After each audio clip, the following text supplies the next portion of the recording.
Hey guys, how's it going? Welcome back to another video where we explore our 1 night, 2 day tour at Khao Sok Lake in Khao Sok National Park. We decided to book this tour through a company or a website called Khao Sok Lake, which I'll leave a link to somewhere on the screen right now. But this tour wasn't exactly what we expected. To be perfectly honest with you, we were a little bit disappointed, or more than just a little bit disappointed. Firstly, this was supposed to be a 1 night, 2 day tour, but it works out roughly being only 24 hours when you take into account the fact that we didn't leave to our accommodation until roughly midday on day one, and then we were home back at Khao Sok by midday the next day. So it's more like a 24-hour tour. It's a little bit of a joke to call it a 1 night, 2 day tour. Don't get me wrong, the views are absolutely incredible, as you can see on the video, and this was the accommodation as we were pulling up here. But just give us a minute to explain why this place wasn't exactly what we thought it was going to be, and why maybe you should think about exactly what tour company you're going to book this with if you're going to do it, whether you're going to do a group tour, whether you're going to do a private tour, or whether it's even worth going in the first place. When we first arrived at our accommodation, they gave us a room to ourselves. That's myself and Jen. You can see it's real basic, and we did know it was going to be basic when we took the tour, but we didn't realize how crap the facilities were, to be honest with you. And that's coming from someone, as you guys know, who lives in a van for the majority of their time. So for me to say somewhere's pretty poor accommodation wise, it really says a lot. When we first got to the accommodation, we had a couple hours to chill out, and it was awesome to swim in the lake itself. It was beautiful, the water's crystal clear and unbelievable. The one thing that was annoying was the kayak situation, was that there's probably about 200 of us, 100 to 200 of us on this small island here, and we were told that there was going to be free time, which we did have, to use kayaks to go for a swim. What they didn't tell us is that there was probably 3 kayaks or 4 kayaks between 200 people. And everybody has free time at the exact same time, so you have 2 hours to try and use a kayak, which only 4 people have. And then when you go on the kayak, obviously people probably go for about 30 minutes to an hour. So the chances of you actually being able to use a kayak and go for a nice row around the lake, which was one of the things we were most looking forward to, is slim to none. We didn't get a chance to do it, and it kind of sucked, to be honest. It was really disappointing. They never told us about that before we got there. After the free time, we went on a little safari in the evening, and we saw like a bull / cow in the grass, but we didn't see much, to be honest with you. But that's not the fault of the national park. It's not their fault that we don't see animals. It is what it is. It's luck of the draw. But I will say it was quite frustrating that we stayed in the same location for like half an hour and just stared at like a lizard or like a cow. It was like, can we not try and go around here and look for something a little bit more interesting than this? Maybe that's me being a little bit pessimistic, considering I come from, or I now live in a place like Australia where there's beautiful animals everywhere. After the safari and the rainy jungle trek, we went back and had some very basic food, which again you saw on the video before. The food was pretty crap, to be honest with you. After that, we headed back to our accommodation and realized just how crap and basic the accommodation was. Out of about 50 huts that were on this small island that we were staying at, we realized that ours was the only one that had no fly net, and ours was one of the only ones on the whole island that had a hole in the side of the wall. It was awful, and there was also a really bright lamp outside for the majority of the night, so it meant even if you wanted to sleep, you can't. There was mozzies coming in the room the entire night. It was too hot. There was no mosquito net. It was dreadful. They told us the accommodation was going to be basic, but they didn't tell us it was going to be crap. There's a short video clip coming up of us drowning our sorrows. I've had a couple of shots of whiskey basically to try and sleep through the night because of how awful we felt with how crap the accommodation was. So please take a listen to my raw, unedited thoughts of Khao Sok whilst I was staying there at the time. You can tell how I felt. Alrighty, day 1 in Khao Sok National Park. Overnight bamboo tour completed. We've had dinner. We're sat outside our absolute bougie accommodation. The Hilton has nothing on this. It's unbelievable. It's the one with the super bright light bulb right outside, and the one that has half of the wall missing. So what it means is when we go to sleep, we actually won't be able to, because we'll just see the light all night. Yeah, they have said they'll turn it off, in fairness, at 10:30. But then we have to wake up at 6 AM. So if you want to try and get 8 hours sleep in pitch black, then it's actually impossible. But you know, it is what it is. But yeah, anyway, I don't want to be too much of a downer. You know, things tomorrow morning might be great, and this is just, I wanted to give some immediate thoughts.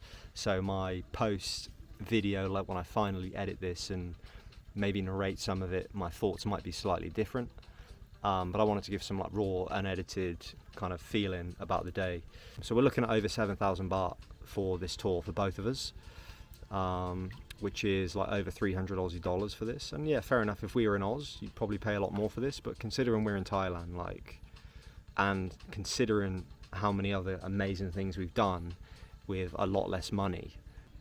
So like to come out here and pay this much money to do this tour where we've like just ended up at like pretty much a shanty town, like these shacks. They said the accommodation was basic, but they didn't say the accommodation was like terrible.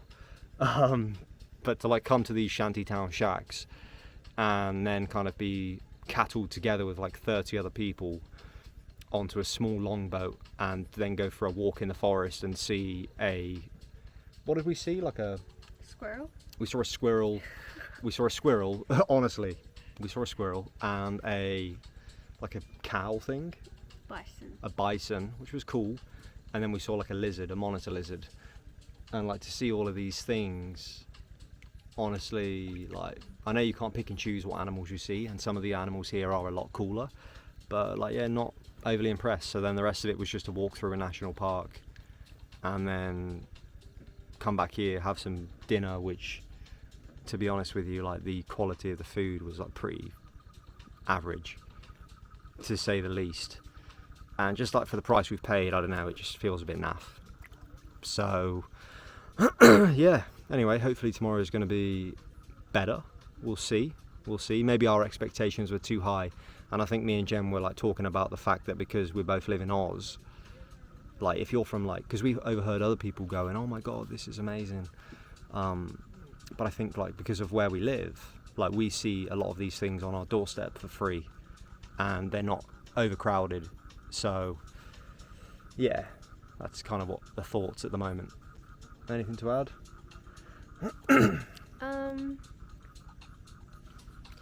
Hopefully it's better tomorrow. Hopefully we don't get invaded by bugs overnight and have geckos running all over us. Yeah. Who knows what else might invade our little house, but that's the main thing. That's like I think that's one of the main things that's annoyed us a bit, is like the accommodation. We knew it was basic. The piece of the roof that's missing is actually just in the water next to our little house. Yeah, like, think about it. The piece of the wall that's missing from our ACOM is just in the water next to the house, so it's obviously blown off at some point and they just haven't bothered repairing it. And like the walkway and stuff that we walk along here, it's awful. Like the workmanship on it is awful. And yeah, I know it's basic ACOM, but like there's a difference between like basic ACOM and, you know, we camp in our van all the time. Like we do simple living. I'm really not a bougie person. We're not fussy. Yeah, I'm really not fussy at all. Neither of us are for like ACOM, but there's a difference between like basic and just shit. Because mind you, the other bungalows that actually have all their walls intact, they actually have mozzie nets. We got nothing, and we're the ones that actually probably need it more.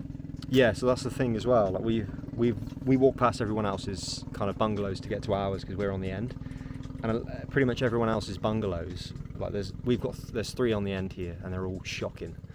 Everyone else's bungalows, for the most part, they're bigger. They've got 4 walls and a roof that haven't fallen off, and they've also got mozzie nets inside the room. We don't have a mozzie net. And lights. And lights. They've got lights inside the room. We also don't have any lights. We have no power outlets, which is fair enough. No power outlets, but we don't have a light. We have a light outside, which is going to keep us awake all night. Which there's no switch to turn it off for me. We do have a switch in our room. The wires have actually been cut. Yeah. So who knows what that was? Just like, yeah, I don't want to like just be complaining all the time, but it is just like, considering how much we paid, I think we had high hopes for this, and yeah, bit crap so far, to be perfectly honest. This is what we've resorted to, guys. This is what we've resorted to get us through the night. Like, we're thinking if we drink enough, then we will kind of just sleep through all of the bugs and mosquitoes that inevitably crawl all over us and bite us, because we have a hole in the wall and no mosquito net. So I'm sure after watching the raw footage you can kind of get a grasp of how myself and Jem felt whilst doing this tour. We felt quite disappointed, quite underwhelmed, and thought it was a little bit crap, to be honest with you. The next morning we went and looked at some cool scenery, but one of the other things that was really annoying throughout the tour was that we noticed that everybody was going around on these longboats that had huge engines on, and although they said the group tour that we were doing had 20 people, we noticed that our longboat might have 20 people in, but there was also 5 other longboats doing the exact same thing at the exact same time. This is one of the caves that we went to. You can see there's like 1 or 2 longboats parked right outside the front. There's already a group there. There's another longboat there on the right hand side, and then there's another one behind us, and it was just like, it ruined the moment. It's like, in a way I felt like cattle being herded from one point to the next.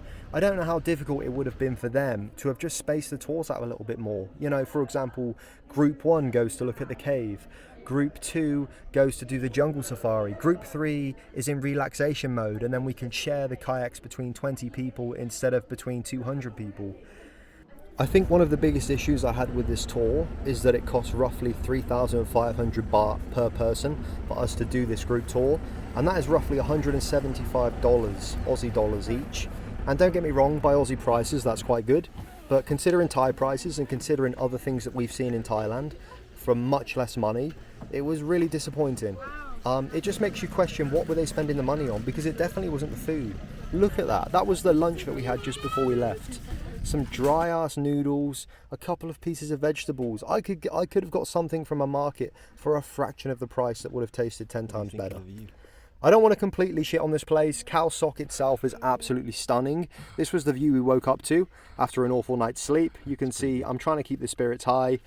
They also said there was going to be coffee in the morning on the tour, and then we woke up and there was no coffee, so that was another downer for someone like me. Luckily I had a little Nescafe sachet, so I had some cold water and made myself a cold brew. But it's just another one of those things that, like, you know, why can we not have half decent coffee facilities? Why can we not have coffee in the first place? Why can't the food be a little bit better? Why can't the accommodation be a little bit better? Why can't they repair the floor? It was proper shantytown vibes, and it was just quite disappointing. I'm not going to say don't go to this tour at all, or don't go to Khao Sok Lake, because it is stunning, as you can see, but the tour itself was pretty lackluster, and we definitely would not do it again.